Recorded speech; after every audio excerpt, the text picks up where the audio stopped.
My dad left me at 5 and gave his life to a new wife. Now my stepmom tries to steal my inheritance. But what I did next turned her world upside down. I'm 25 years old, work full-time, and currently live with my grandma. I've been with her for as long as I can remember. My mom passed away when I was really young, so it's just been me and my grandparents for most of my life. My dad, well, he pretty much vanished after my mom died when I was 5. He left me with my grandparents and just disappeared. I have no brothers or sisters, no one else to turn to. Just my grandma and grandpa. I used to ask all the time, when is Dad coming back? My grandma would always smile kind of sadly and tell me not to worry. Eventually, I got it. He wasn't coming back. So, yeah, it's been me and them ever since. My grandparents were in their 50s when they took me in. They weren't rich or anything, but they were the best. They made sure I never felt like I was missing out on anything. I wasn't spoiled, but they got me what I needed and worked hard to make sure I had a good life. Grandma was a tough one, always working odd jobs, whether it was at the local grocery store or cleaning houses. She never complained, always smiling, always taking care of me. I still remember how proud I felt when I started school. My grandma saved up enough to buy me this cute little backpack with cartoon characters on it. It was bright pink, and I think I wore it out in about a month from carrying it around everywhere, even when I wasn't in school. I know it wasn't easy for them to get me nice stuff like that, but they always found a way. That's just how they were. As I got older, I started to realize how hard they were working to keep everything together. My grandpa, before he got sick, had a regular job at the post office. He was quiet, but you could tell he loved me, even though he wasn't the type to show it with words. I'd catch him sneaking candy into my lunchbox or letting me watch TV past bedtime when Grandma wasn't looking. He didn't talk much, but he showed he cared in little ways like that. By the time I was in high school, things were starting to get more complicated. School was a big deal to me. I was always good with school stuff. Studying, doing homework, all that. And I had this dream to go to a really good high school. Not just any public school, but one of the top ones. It felt like the only way out of the situation we were in. Like I needed to do something with my life to make everything worth it. I remember this conversation I had with my grandma when I was in middle school. We were sitting at the table, eating dinner, and she just kinda casually said, "You know, Jenny, don't stress too much about going to a public high school. Choose the one you like." I didn't really get it at the time, but now looking back, I know she was worried about the money. Private schools were expensive, and even though they never let on, I knew they were struggling. So I said, "But what about you and Grandpa? Isn't it going to be tough if I go to a private school?" She just smiled and shook her head. "We'll manage," she said. "We've got some savings." That's how she always was, trying to make everything seem okay even when it wasn't. I wasn't dumb though. I knew they were doing everything for me, so I made a promise to myself that I was going to work hard and get into the best public high school I could. I wasn't going to let them spend more money they didn't have. I studied like crazy. Late nights, early mornings, flashcards everywhere. When the entrance exam came, I nailed it and got accepted into one of the best public high schools around. I'll never forget the look on my grandparents' faces when I told them. My grandpa, who barely ever said a word, got up from his chair, came over to me and gave me this big tight hug. I swear it was the first time I'd ever seen him cry. They were so proud of me. I think that was the first time I really felt like I was doing something right, like I was paying them back for everything they had done for me. Grandpa even booked a table at this nice restaurant in town to celebrate. We didn't do things like that often, so it was a big deal. I felt like the luckiest girl in the world that day. But high school wasn't all sunshine and rainbows. A couple of years in, things started to change. I'd come home after school and the house felt different, like this cloud was hanging over everything. I remember walking into the kitchen one day and seeing my grandma sitting at the table, her head in her hands. I asked her what was wrong and she looked up at me with these tired eyes and said, "Grandpa's sick." I didn't know what to say. I mean, what do you say to that? I was just a teenager and I didn't really understand how serious it was at first. But it got bad. Really bad. Grandpa was in and out of the hospital and every time he came home, he looked worse than before. He stopped working and Grandma had to pick up more hours at her jobs just to keep things running. I felt so helpless. I couldn't do anything to fix it. I tried to keep up with school, but it was hard to focus when all I could think about was what was happening at home. I'd stay up late studying, but also worrying about whether Grandpa would be okay. Grandma, she was always so strong, but I could see the cracks. She was exhausted. There were days when she'd come home from work, sit down on the couch, and just stare at the wall for what felt like forever before she'd get up to make dinner. I started helping out more, doing whatever I could. Cooking, cleaning, whatever needed to be done. I didn't want her to worry about me on top of everything else. She'd always tell me, "Don't worry, Jen. Focus on your school. You've got a bright future ahead." But how could I focus on school when it felt like everything around me was falling apart? Grandpa's condition kept getting worse. It was like this slow, painful decline. One day he'd be okay and the next he'd be back in the hospital. I hated it. Hated seeing him like that. Hated seeing Grandma so worn out and hated that I couldn't do anything to make it better. That's when things really started to hit me. Life wasn't going to be easy, it wasn't going to be fair, and it definitely wasn't going to be what I expected. Things got worse after Grandpa's diagnosis. It wasn't something I could ignore anymore, and honestly, I didn't want to. Every time I walked into the house, it felt heavier, like this weight I couldn't shake off. Grandpa wasn't just sick, he was getting worse fast, and I didn't know how to deal with it. I was a teenager, and I'd never seen someone I loved just fade like that. Grandma tried to keep it together, but I could see the cracks. She didn't complain, but she didn't have to. You could just tell. There were days she'd come home from work, her shoulders all slumped, like the weight of the world was on her. She'd smile at me, ask about school, make dinner like she always did, but it wasn't the same. We both knew it. Grandpa was in and out of the hospital so much I couldn't even keep track of the appointments anymore.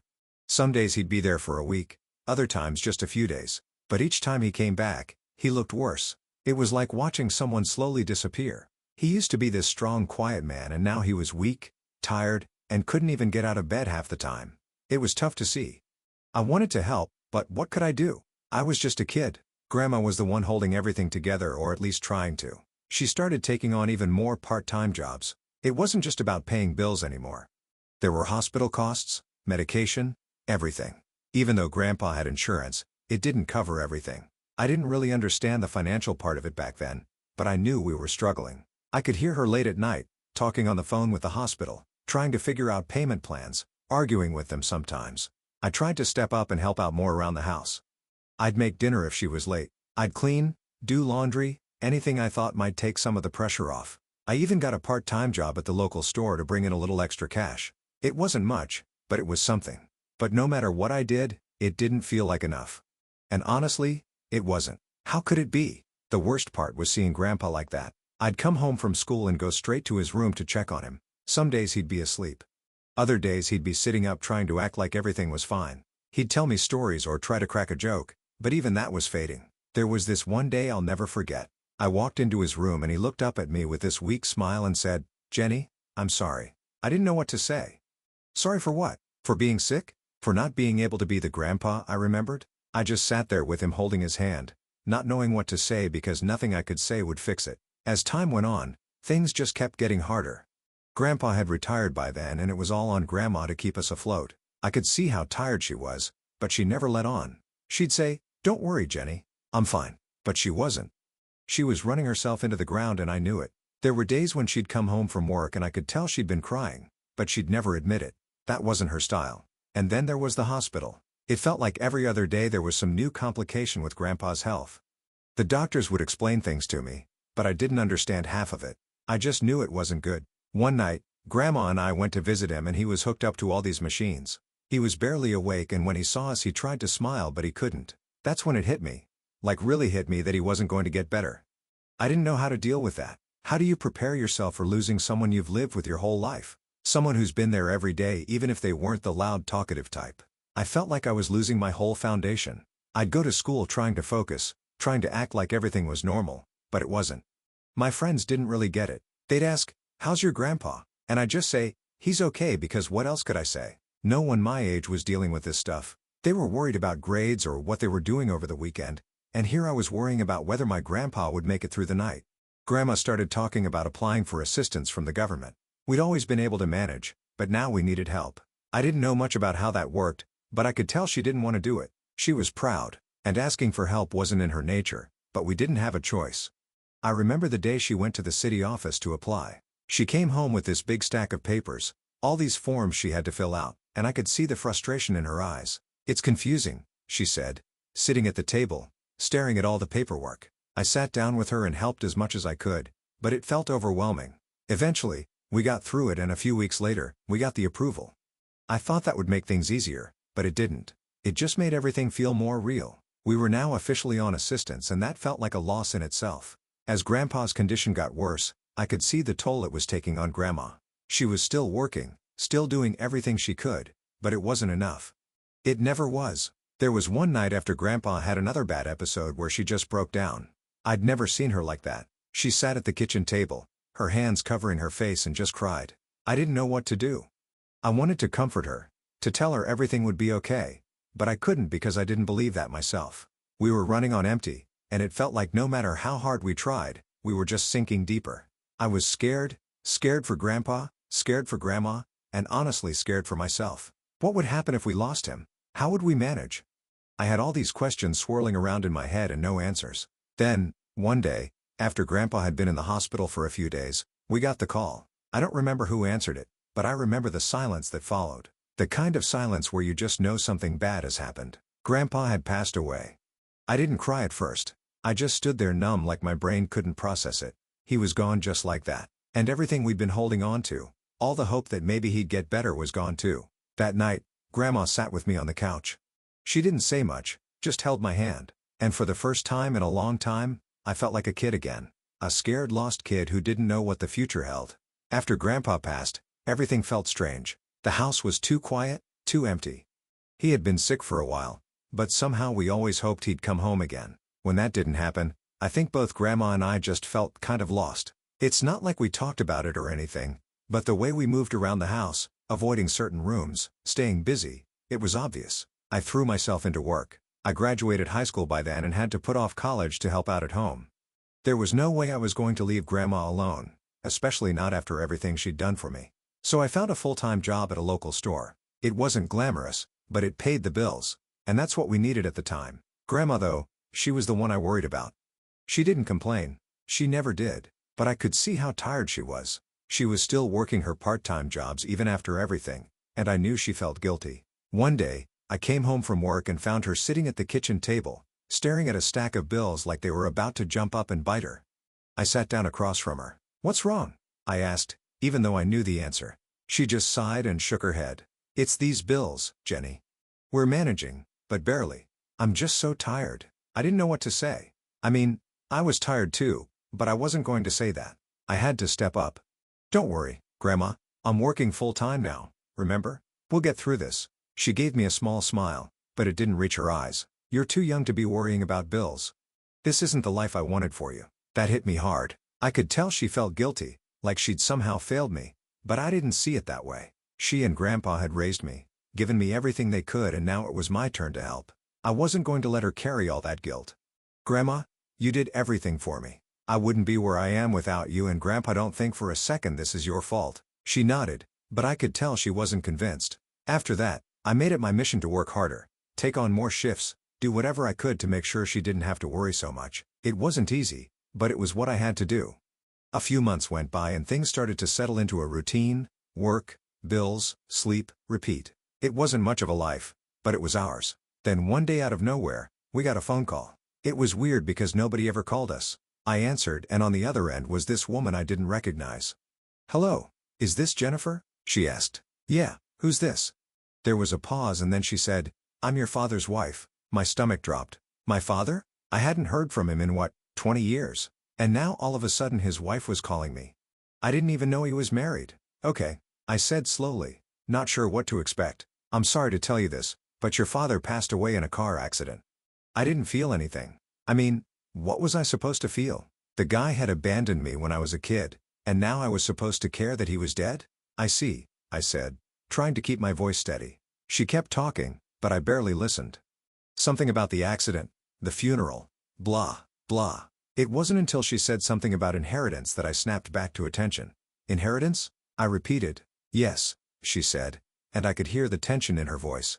"He left behind some assets, and as his biological child, you have a claim to them." Now I was confused. This man hadn't been in my life for years, and suddenly I was entitled to his money. It didn't feel real. I didn't even want anything from him.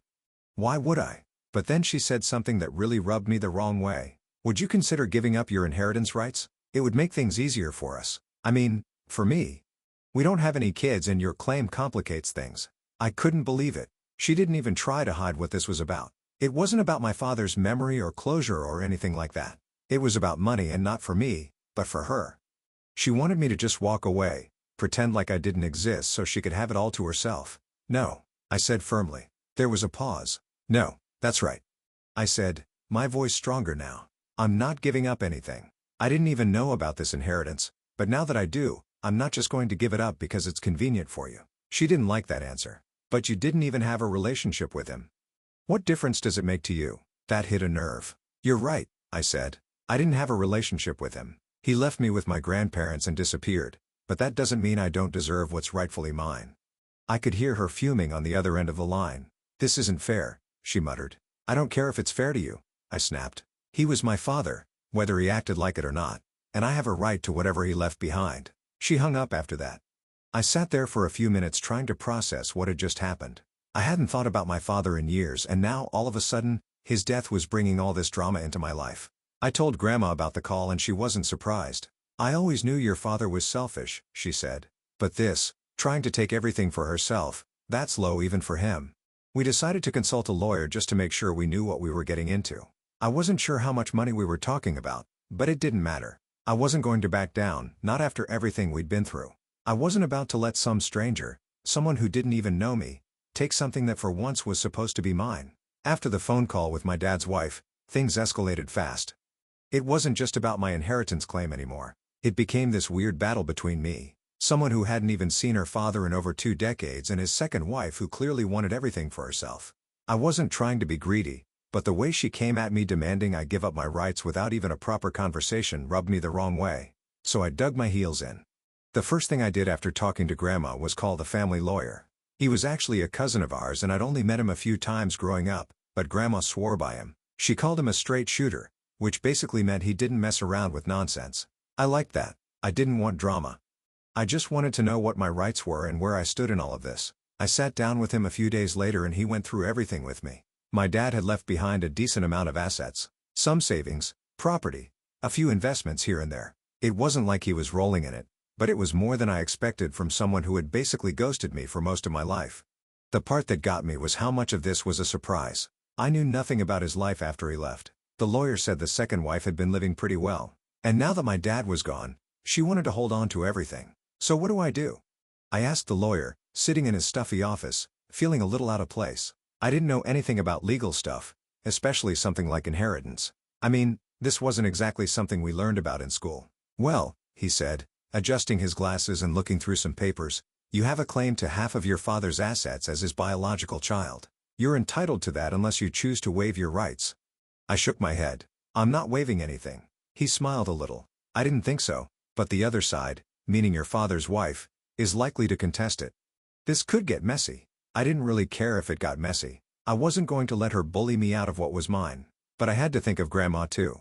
She was still recovering from everything with Grandpa and I didn't want to drag her into some legal battle. But when I talked to her about it, she was all for me standing my ground. You deserve this, Jenny, she said firmly. After everything you've been through, don't let that woman take what's yours. So that was it. We were in. The lawyer filed the necessary paperwork and it wasn't long before the second wife's lawyer got in touch with mine. Apparently, she wasn't happy about me staking a claim and was prepared to fight. I tried not to think too much about it, but it was hard. I'd come home from work every day wondering if there'd be another call, another piece of paperwork, something else to deal with. It started to consume a lot of my time, which I guess is what legal stuff does. Then, one day, there was a knock at the door. I wasn't expecting anyone and Grandma was out running errands. I opened the door and there she was, my dad's wife standing right on my doorstep. Can we talk? She asked, looking all stressed out like this whole situation was wearing her down. I didn't really want to, but I figured I'd hear her out. All right, I said, stepping aside so she could come in. We sat at the kitchen table, the same table where Grandma and I had talked about everything just weeks before. It felt weird, like I was letting the enemy into my house, but I was curious about what she had to say. I know this must be strange for you, she started, fidgeting with her hands. You didn't have a relationship with your father, so why are you pushing this? Her tone wasn't aggressive, but it was clear she was trying to guilt me into backing down. I wasn't having it. I didn't have a relationship with him because he left me, I said, keeping my voice steady, but that doesn't mean I don't have a right to what he left behind. She sighed. But I was his wife. I was there for him when no one else was. I'm not saying you don't deserve something, she replied, but I'm his daughter and I'm not giving up my rights just because it's inconvenient for you. Her face tightened. Inconvenient? You have no idea what this has been like for me. Losing him, dealing with all of this, and now this inheritance battle. You don't even need the money. I felt my blood boil a little at that. How did she know what I needed? She didn't know my life, didn't know the struggles Grandma and I had gone through. You don't know what I need, I said firmly. This isn't just about the money, it's about what's fair. She didn't like that answer, but she didn't push back as hard as I thought she would. Instead, she just looked tired. I just want this to be over, she muttered. Well, it'll be over when we settle this properly, I said, not backing down. I'm not giving in just to make things easier for you. There was a long silence after that. She stared down at the table and I could tell she was trying to figure out what to say next, but whatever she was thinking, she kept it to herself. After a few more minutes of awkward silence, she stood up. I hope you reconsider, she said, her voice flat, like she knew I wouldn't. I didn't say anything as she left, just watched her walk out the door feeling this weird mix of anger and confusion. I didn't want to fight with her, but I wasn't going to let her push me around either. When Grandma got home later, I told her about the visit. She just shook her head. She's desperate, Grandma said. But don't let that change your mind. You're doing the right thing. I hope she was right. I didn't like how things were playing out, but I knew one thing for sure. I wasn't going to let anyone take advantage of me. Not now, not ever again. So after the visit from my dad's wife, things got even more complicated. The legal stuff was already in motion and I knew we weren't backing down. I didn't hear from her again directly, but my lawyer sure did. He started getting all these aggressive letters from her side, trying to push for a quick settlement. Basically, trying to get me to give up, but I wasn't budging. The thing is, this whole situation had started to wear on me. I wasn't sleeping great, and every time the phone rang, I'd get this knot in my stomach, worried it was more drama about the inheritance. Grandma kept telling me to stay strong, but I could tell she was getting tired too. We didn't have the luxury to ignore it. Every day felt like there was a new letter, a new request from their lawyer trying to get me to give up, and I was starting to feel like I was stuck in a never-ending battle. Then out of nowhere, my lawyer called me one afternoon while I was at work. "We've got a problem," he said, his voice all tense. I immediately felt my stomach drop. "What now?" I asked, already bracing for the worst. "She's contesting your claim," he explained. "She's saying that your father didn't want you to get anything, that he specifically wanted it all to go to her." I was stunned. "What? How can she say that? There's no will that says that, right?" He sighed. "Right, but she's claiming that was his intent, that he just never got around to putting it in writing." I couldn't believe it. It felt like every time I thought things were starting to settle, they found a new way to stir it all up again. "So what do we do now?" I asked, feeling more frustrated than anything. "We fight it," he said simply. "She can claim whatever she wants, but unless she's got solid proof, it's not going to hold up in court. It's a scare tactic, plain and simple." I nodded even though he couldn't see me. I knew he was right, but it didn't make it any easier to deal with. Every step of this process was just dragging out, making everything more exhausting. Weeks passed and we kept going back and forth with their lawyers. At one point, they even tried to say I wasn't really his daughter. Yeah, seriously, they were that desperate to get me out of the picture. I couldn't believe the lengths they were going to just to keep me from getting what was mine.